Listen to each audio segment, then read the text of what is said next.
Limium purpureum. Are y'all getting your American Horror Story Latin on? Okay, so if you could not go to the grocery store and you were really confined to your homes, what would you do with eating, medicine, water, etc., if you could not go to the grocery store? So obviously you're going to have some type of knowledge of how to forage, how to store, right? How to store food so that it lasts longer. So anyway, today we're going to the backyard. This plant is also called purple dead nettle because it resembles another plant, flower, weed, herb that's called dead nettle, which is stinging dead nettle, which would sting you. So the leaves are similar because you'll see like these little raised hairs on it, but it doesn't sting you on this particular one. There's also another plant, I think it's called purple henbit, I can't remember, that looks like this. So you have to be certain that you learn how to classify the plants before you ingest them, okay? So before you eat anything out the garden, you need to be familiar with what it actually is and if you can eat it, if it's edible, if you can eat all of it. So this particular herb plant is in the mint family. That's why if you look at the leaves, it actually looks like the mint, right? Mint leaf. And you'll see this mostly in the springtime, and that's the best time to harvest it. You would go ahead and use the upper leaves and the stem. And if you were trying to figure out what's different from this plant versus, I think it's the henbit I'm thinking about, the leaves on the stalk on the dead nettle is all at the top. And it's a different configuration. And the stalk itself is like a square. It's not oval around like a straw. So anyway, you're going to pick it in the spring. And this plant, herb, weed also is great food for the bees. So you always want to just pick enough. You don't ever want to pick too much from Mother Earth. You always want to just pick enough for what you need and leave the rest to the birds and the bees, okay? So again, this is a spring plant that you will see in the yard. My yard is pesticide free. It's been like that for a few years. I did that on purpose so that the weeds could just grow at will. And if I wanted to use them, I could without fear of being poisoned. If you don't have weed pesticide-free version of this, look on the side of the roads where no one's treating it or abandoned homes and stuff that's just growing wild. More than likely, those are not being treated with pesticides, or there are some local farmers or growers that actually sell these seeds, okay? So if you wanted to kind of have your own little garden of these, you would just take the seeds and sow them over the winter and tamp them down with some type of covering. And in the spring, you would have, like, I don't have that problem because they just grow in my yard, okay? Those and the dandelions and the plantains, they just have taken over. So I can kind of confine them to the back part of my yard. All right, and this purple dead nettle is great for vitamin C, iron, fiber, and the seeds are wonderful antioxidants. Okay, before we go any further on recipes or the health benefits, let's discuss how to identify it one more time. That's why I have these close-ups. The stem itself is going to be square, not circular, okay?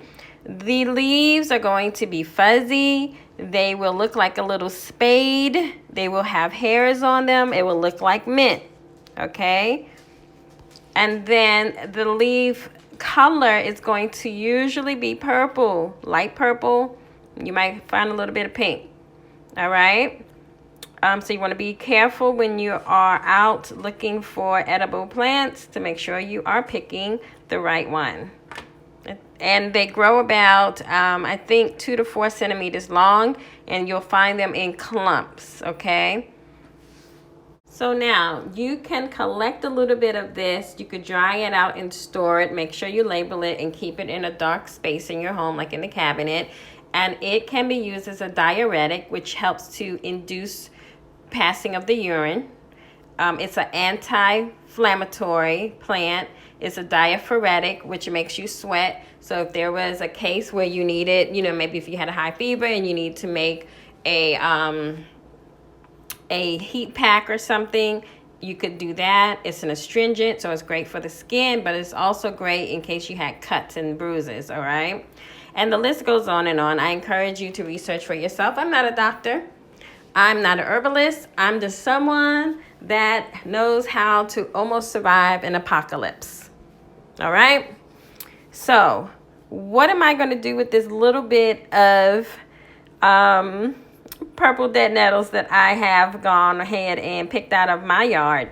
I'm glad you asked. So of course you can use this in your, like I said, you can use it as a herb to garnish your soups. You can chop it up and use it like in your salad, okay? You can strain it as a tea. You can also use this for, what's that stuff you spread on bread? Pesto. Yes, pesto. So, you have to collect a little bit more, of course, to use for pesto. So I'm simply going to go ahead and chop mine up and use as a garnish because that's the simplest way for me to do it today. And I'm sure it will be a great boost to my immune system and a great addition to all the other 99 things I'm trying to think of that I need to do before the world shuts down for real. Hey, how y'all surviving in this apocalypse? Y'all doing all right? This is a great time to learn something. If you're homeschooling, this is a great lesson. Put your own spin on it. Educate yourselves. Don't take my word for it because I don't want anyone trying to sue me. Well, the courts are closed anyway, so good luck with that.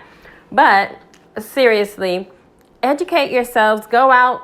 I know they're telling us to stay home, but you can go outside, right? You can walk down the street. Some of y'all are blessed to walk in the backyard and find some of this stuff. Make learning a fun experience. It doesn't have to involve staying in the house with a pen and piece of paper. So I'm going to chop mine up, and then I'll show you what that looks like. I had to add an addendum. Is that how you say it? Y'all know I mess up words. Listen, this thing is so dirty tasting and grassy tasting. There's no way I'm putting this as a garnish. So, hey, this is what I decided to do instead. Okay, so the easiest thing for me to do was to infuse some vinegar with the purple dead nettles. You can use this as a tonic, like just take a little shot in the mornings, or you can put it over your salad dressings to help boost your immune system. And you simply use apple cider vinegar with the mother, okay? Which I'm going to make a video showing y'all how to do that as well. Now, my video today may seem patchy because I keep forgetting stuff, so I got to add it in. But y'all, it's an apocalypse. Bear with me. These leaves taste like dirt. Very grassy-like. So I decided to make a vinegar, herbal vinegar, basically, because, yeah, I wasn't eating all of this. It tastes like dirt. So anyway, I didn't have a small enough bottle, so I just went ahead and made mine anyway with the bottle I had because, of course, when you're in an apocalypse, you have to recycle because no one's picking up the trash. So you have to learn how to compost and you have to learn how to recycle so that you don't have a junkyard.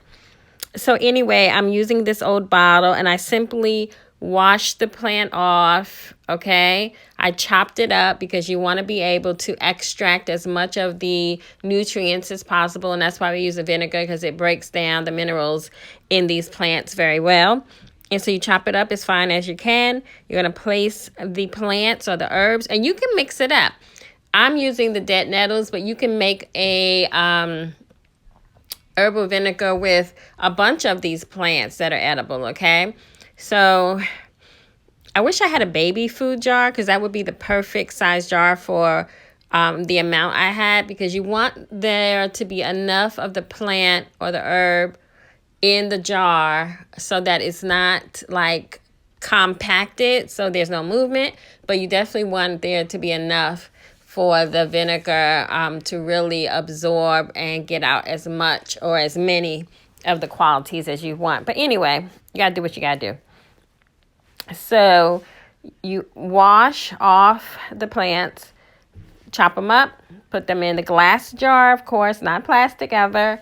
Glass jar, top it off with vinegar until the vinegar is right over the plant, okay? And then you're going to place your jar top back on. If your top is metal, to avoid it rusting, go ahead and wrap some parchment paper around it. I think I've even seen some people do like a thin rubber band or something. You might have to get creative with that part. And you're going to shake this up and then sit this on your counter from 2 to 4 weeks. You just have to gauge as it starts to, break down. And you're going to shake it daily. And then after the 2 to 4 week time frame, you strain off the plant, throw them in your backyard to become something else, and then you can store your vinegar in the refrigerator up to a year, or even on the counter like the old folks used to do. Child, they just be drinking sour vinegar with dead weeds straight hot off the counter. Anyway, I hope y'all enjoyed. Thank you so much for spending this time with me. Now, I would be remiss if I didn't go over the magical or the spiritual qualities of this plant. This particular herb is also known as the purple archangel because it was seen at the sighting of the apparition of Archangel Michael. There's like a feast that occurs, and it was sprouting up all over the place, so they named it after that. It's very invasive. That means it takes over the yard, right? Now, like I said, I don't mind because my yard is dedicated to the wildflowers and the plants and the herbs and things of the nature's bounty. So I don't disturb it, but it is invasive, so be careful. It's very hardy as well. So it's great for magic use for protection of the home and security of the home. But also, like in Victorian times, they used to use it in a tea, even though it is bitter and it is a laxative, so be careful. But it was used in a tea because it helped to do away with fear and gloom.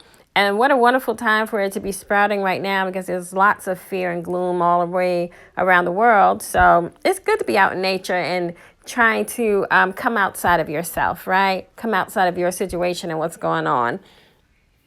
So that is some of the magical ways or spiritual ways you would use it. If you're using it as a tea or you're ingesting it, you cannot do so if you are pregnant or breastfeeding. There is some contraindication there, so be careful. Other than that, absorb the information, go out and learn for yourself, research, and enjoy yourself. Thank you for listening. Om Shri Brezi.